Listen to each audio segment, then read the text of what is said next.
بسم اللہ الرحمن الرحیم۔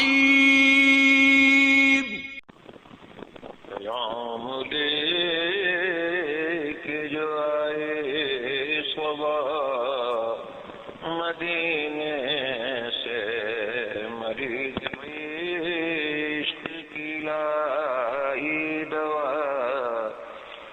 مدینے سے۔ السلام علیکم ناظرین، فہم دین کی 13ویں قسط کے ساتھ آپ کا میزبان محمد علی رضوی حاضر ہے۔ پچھلے پروگرام میں ہم نے کلمہ طیبہ کے بارے میں کچھ بنیادی باتیں آپ کے ساتھ شیئر کی تھی۔ آج اسی سلسلے کو آگے بڑھانے کے لیے ہمارے ساتھ موجود ہیں حضرت مجاہد اہل سنت علامہ قاری محمد یاسین چوہان رحمۃ اللہ علیہ کے بڑے پوتے جناب صاحبزادہ محمد انوار المصطفیٰ رضوی صاحب۔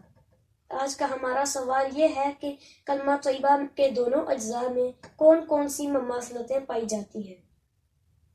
قاری صاحب ارشاد فرمائیں۔ بسم اللہ الرحمن الرحیم۔ دیکھیے، کلمہ طیبہ کے دو اجزاء ہیں، لا الہ الا اللہ اور محمد الرسول اللہ۔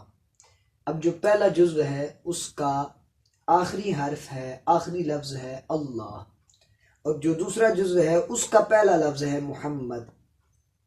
اب دیکھیے کہ اللہ تعالیٰ کا اور حضور علیہ الصلوۃ والسلام کا قرب بہت زیادہ ہے، اس لیے اللہ اور محمد یہ دونوں ناموں کو اکٹھا ذکر کیا گیا ہے کلمہ طیبہ کے اندر۔ اب آپ مماثلت کی طرف اگر دیکھیں گے تو جو لفظ اللہ ہے اس کے بھی 4 حروف ہیں، لفظ محمد کے بھی 4 حروف ہیں، لفظ اللہ پر بھی نقطہ نہیں ہے کسی بھی حرف پر، اسی طرح لفظ محمد میں بھی آپ کو نقطہ نظر نہیں آئے گا۔ لفظ اللہ پر ایک حرف میں شد ہے اور لفظ محمد میں بھی ایک حرف پر شد ہے۔ اب دیکھیے کہ اس کی مماثلت کس حد تک ہے کہ لفظ اللہ کا جو تیسرا حرف ہے اس پر شد ہے، اور اسی طرح لفظ محمد میں جو تیسرا حرف ہے اس پر شد۔ اب آپ یہ دیکھیے کہ لفظ اللہ پر جو شد کے اوپر زبر ہے وہ کھڑا ہے، لیکن جو لفظ محمد کی شد کے اوپر زبر ہے وہ کھڑا زبر نہیں ہے۔ یہ اللہ کی بڑائی کو ظاہر کرتا ہے کہ اللہ بڑا ہے۔ اور یاد رکھیے کہ کبھی کوئی سنی صحیح العقیدہ یہ نہیں کہتا معاذ اللہ کہ حضور علیہ الصلوۃ والسلام اللہ کے برابر ہیں، یا معاذ اللہ یہ بھی نہیں کہتا کہ وہ اللہ سے بڑے ہیں۔ جو ایسا کہے وہ بد عقیدہ ہے، وہ بندہ سنی مسلمان نہیں ہو سکتا۔ سنی صحیح العقیدہ یہی کہتا ہے کہ مانا کہ وہ خدا نہیں مگر خدا سے جدا بھی نہیں، کبھی خدا نہیں کہے گا مصطفیٰ کریم علیہ الصلوۃ والسلام کو۔ اب دیکھیے کہ جو لفظ مماثلت کی بات چل رہی تھی، پہلا جز ہے کلمہ طیبہ کا لا الہ الا اللہ، اس میں بھی 12 حروف ہیں، اور جو دوسرا جز ہے محمد الرسول اللہ اس میں بھی 12 حروف ہیں۔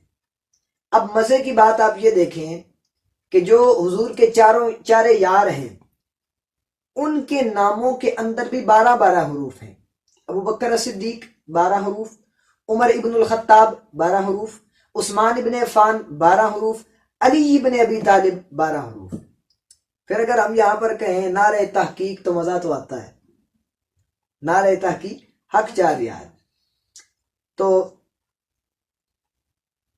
کلمہ طیبہ کے حوالے سے ایک دلچسپ واقعہ سماعت فرمائیں۔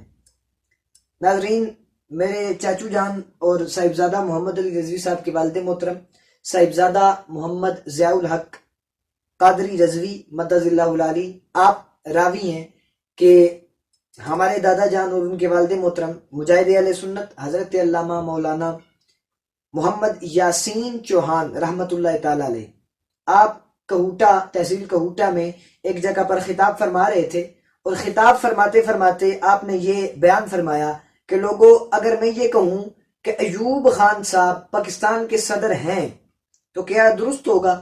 ایوب خان صاحب فوت ہو چکے تھے، تو لوگوں نے کہا جی نہیں، آپ یہ کہیں تو درست ہوگا کہ ایوب خان صاحب پاکستان کے صدر تھے، لیکن اگر آپ یوں کہیں گے کہ ایوب خان صاحب پاکستان کے صدر ہیں تو درست نہیں ہوگا۔